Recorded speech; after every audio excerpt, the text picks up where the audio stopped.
जो लोग अपना माल रात और दिन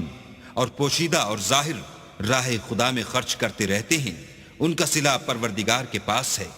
और उनको क़यामत के दिन न किसी तरह का खौफ होगा और न गम। الذين يأكلون الربا لا يقومون إلا كما يقوم الذي يتخبطه الشيطان من المس، ذلك بأنهم قالوا إنما البيع مثل الربا وأحل الله البيع وحرم الربا، فمن جاءه موعظة من ربه فانتهى فله ما سلف وأمره إلى الله، ومن عاد فأولئك